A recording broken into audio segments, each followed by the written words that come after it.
Hi, my name is Marietta Mahoney, and this week's Aqua tip, I'm going to talk about a really common participant error, and it can be because of misunderstanding of the exercise.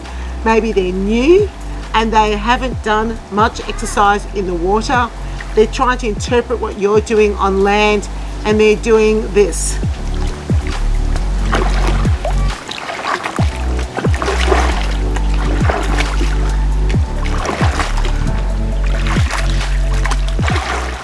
And you can see that looks awkward. It's not very fast, and you can see how that would be a literal interpretation of what you might be actually demonstrating on pool deck. And because you've got gravity and you're trying to kick from one side to the other, so it's not easy. It's not easy to demonstrate, and I'll have some tips a little bit later.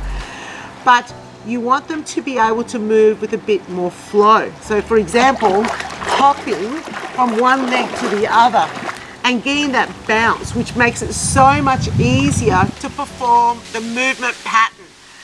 So what happens is, firstly, they're landing with their whole foot down to the bottom of the pool. So the whole foot's going down, whether it's a kick to the front or a kick to the back, and they're putting their whole foot down. So what you want to do is teach them to be lighter on their feet. So I often say, try and get lighter on your feet and push off the toes. So push off the toes to get yourself to hop from one leg to the other. And I say one at a time. So hop, hop, hop, hop. And I'll demonstrate, as I mentioned, a little bit later on how to do it on land. But the key thing is the hopping action. And you want to be looking for that, especially with your new participants, because it's very difficult to get your heart rate up when you're doing something that's slow. Just doesn't feel good. And you won't get warm. And I tell you what, my joints are not happy. Okay, so my knees are a little bit at the moment, and I can imagine people with a lot more drama going on with their joints, they will not be happy about doing that. So what you want to do is educate them that the water will actually hold them and that they can move with a little bit more speed, and then they are feeling a lot more comfortable and they overcome that inertia. See, speed is really important in the water because it helps with people being able to perform the exercise well and with the appropriate amount of intensity. You know, doing everything slow is not great. So encourage them to pick up the speed, lift the legs up, especially when they're doing pendulum, because when people do it slow, you know, it's usually like this too, by the way, when they first start.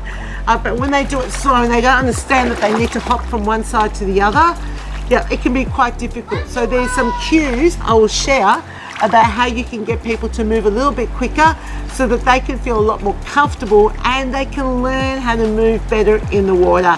And that is this week's Aqua tip.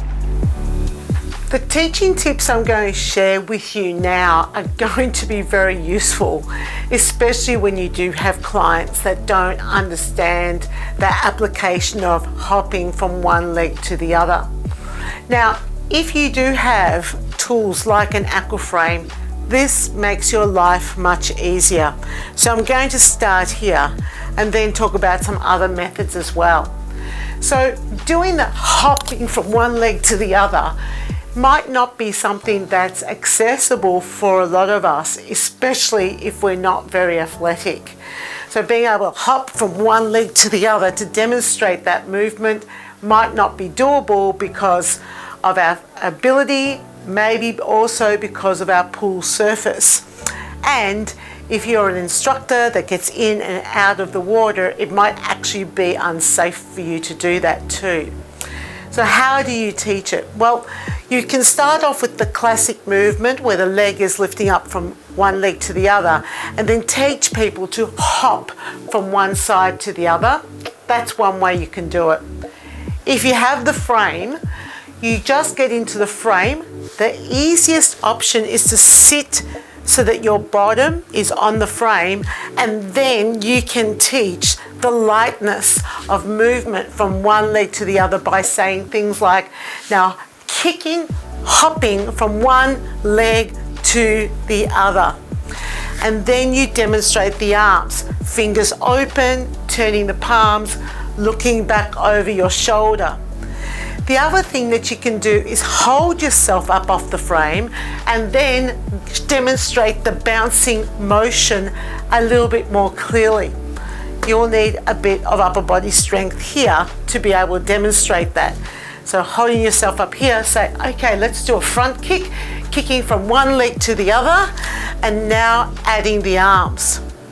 What other alternatives do you have? Well, teaching them things like bouncing off their toes is really important. And I like using my palm and using my forehand or my fingers to push off the bottom of the pool. So I'll say things like, now we're kicking from one leg to the other, and what I'd like you to do is see if you can bounce from one side to the other. So you're bouncing off your toes and try to get as much of your body up out of the water as possible.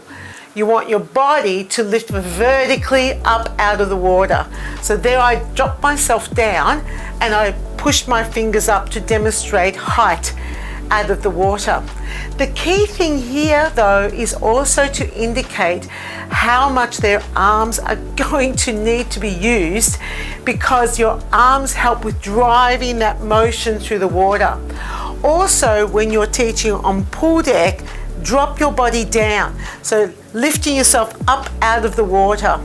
Look, you're going to have to try a few different tactics because people absorb information in lots of different ways. And when you're on pool deck, you're going to have to use all the tools that you have available, especially something like an Aqua frame that will help you to stay safe and be able to teach effectively. And that is this week's Aqua tip.